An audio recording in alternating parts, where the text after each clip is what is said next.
Shalom saudara yang dikasihi Tuhan Yesus Kristus. Selamat malam, selamat berjumpa kembali dalam renungan pada malam hari ini. Salam sejahtera buat saudara semua dimanapun saudara berada. Damai dan sukacita oleh Roh Kudus melimpah senantiasa dalam hati dan kehidupan saudara semua. Sebelum kita mendengarkan renungan firman Tuhan, mari sama-sama kita berdoa.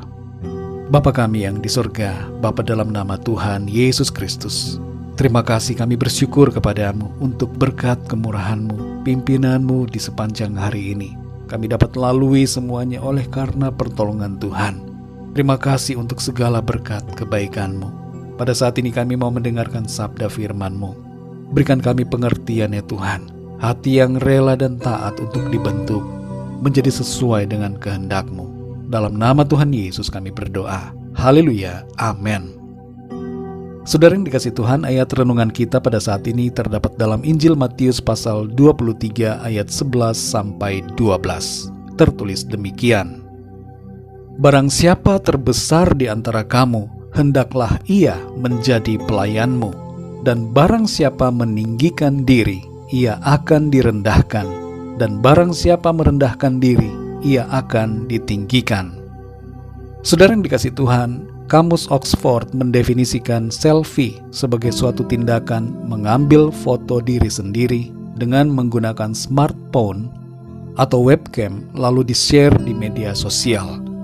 Dari sudut pandang psikologis, tindakan selfie ini merupakan sikap yang berorientasi pada diri sendiri, yang hendak menunjukkan pentingnya diri sendiri dibandingkan orang lain, dan hal ini diasosiasikan dengan salah satu sifat kepribadian, yaitu narsisisme. Pada tahun 2014, Asosiasi Psikiater Amerika mengklasifikasikan selfie sebagai sebuah kondisi gangguan mental. Dan ada 3 level gangguan mental ini. Pertama adalah level garis batas, di mana biasanya seseorang mengambil foto diri sendiri minimal 3 kali dalam sehari tanpa memposting di media sosial. Yang kedua adalah level akut, di mana foto selfie itu dilakukan minimal 3 kali sehari dan diposting di media sosial. Level yang ketiga adalah level kronis, di mana seseorang mengambil foto selfie dan mempostingnya di media sosial lebih dari 6 kali dalam sehari. Saudara yang dikasih Tuhan, nasihat firman Tuhan buat kita pada saat ini adalah agar kita tidak berfokus kepada diri kita sendiri, tidak menganggap diri kita lebih daripada orang lain, tapi bersikap melayani dan merendahkan diri. Firman Tuhan dalam Matius 23 ayat 12 berkata, barang siapa meninggikan diri, ia akan direndahkan, dan barang siapa merendahkan diri, ia akan ditinggikan. Tuhan Yesus memperhatikan sikap kebanyakan orang pada waktu itu, dan mendapati bahwa banyak orang yang berusaha mencari penghormatan bagi diri mereka sendiri. Bahkan orang-orang yang seharusnya bersikap rendah hati, yaitu mereka yang menyebut dirinya sebagai pelayan Tuhan. Dalam konteks ayat ini adalah para ahli Taurat dan orang-orang Farisi. Tapi mereka sebaliknya justru mengejar kehormatan, ingin diperhatikan, dan menganggap diri mereka lebih daripada orang-orang yang lain. Tentu saudara yang dikasih Tuhan, kita tidak perlu main tunjuk sesama kita, tapi biarlah kita mengoreksi diri kita masing-masing secara pribadi. Apakah kita mengagungkan atau memberhalakan diri kita sendiri? Apakah kita berusaha mencari hormat dan kemuliaan bagi diri kita pribadi? Ingin dipuji, dihormati dan diagung-agungkan? Ingin menjadi seorang idola yang digemari oleh banyak orang?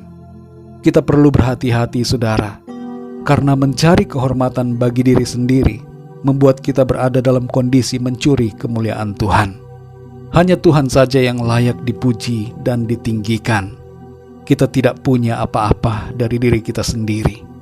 Semuanya adalah karena berkat dari Tuhan. Dalam ayat yang ke-11 Tuhan Yesus berkata, barang siapa terbesar di antara kamu, hendaklah ia menjadi pelayanmu. Kita bukan saja harus menyebut diri kita sebagai pelayan, tapi kita sungguh-sungguh harus bersikap demikian. Jangan sampai kita justru menjadi pelayan hanya dalam status saja, tapi dalam prakteknya tidak. Mari melayanilah dalam tindakan, bukan dalam ucapan. Dan mari kita mulai itu dari dalam keluarga kita masing-masing. Keluarga merupakan ladang atau tempat pertama di mana kita dapat mempraktikkan sikap kerendahan hati dan pelayanan.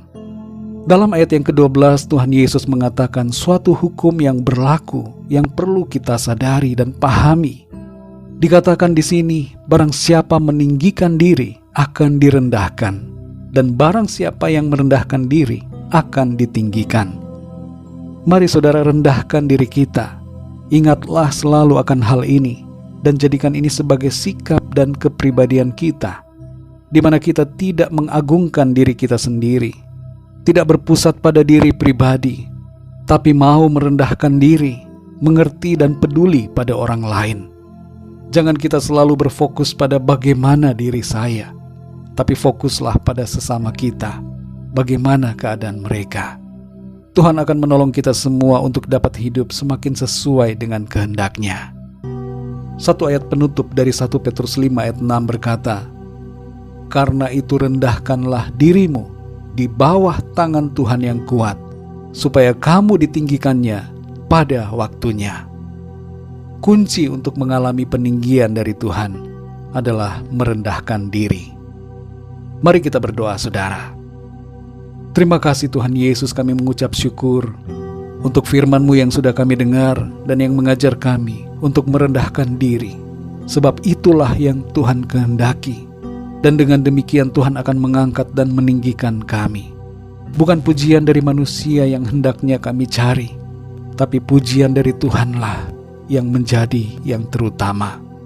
Ampunilah kami ya Tuhan Yesus akan sikap kesombongan kami selama ini. Sikap yang mementingkan diri sendiri, merasa diri lebih hebat atau lebih penting dari orang lain. Ajar kami Tuhan Yesus untuk merendahkan diri. Bentuk hati kami menjadi pribadi yang rendah hati dan mau melayani orang lain, dimulai dari keluarga kami sendiri. Kami percaya ya Tuhan akan janji firman-Mu bahwa Engkau membalas kerendahan hati dengan berkat dan kemuliaan dari Tuhan. Terima kasih Bapa, kami bersyukur untuk firman-Mu. Berikan kami hikmat-Mu ya Tuhan, untuk terus kami dapat bersikap yang benar, sesuai dengan apa yang Tuhan kehendaki. Pimpin kami Roh Kudus, tambahkan pengertian, supaya kami memahami akan firman-Mu, dan hidup sesuai dengan perintah-Mu.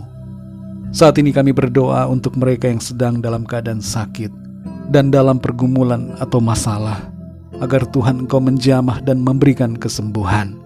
Berikan kesehatan dan kekuatan yang sempurna bagi mereka. Penuhi hati mereka dengan sukacita, iman dan pengharapan di dalam Tuhan. Bagi yang sedang dalam masalah persoalan, kami mohon pertolongan Tuhan, agar jalan keluar Tuhan nyatakan, pintu-pintu Tuhan bukakan bagi mereka semua. Terima kasih Tuhan Yesus, ajar kami untuk selalu bersyukur dan bersukacita, tidak kecewa kepadamu, tidak mempersalahkan Engkau, tapi senantiasa berserah, tunduk dan taat, serta sabar menantikan karya pertolongan-Mu dalam hidup kami. Malam ini Tuhan kami mohon berkat perlindungan-Mu atas kami semua.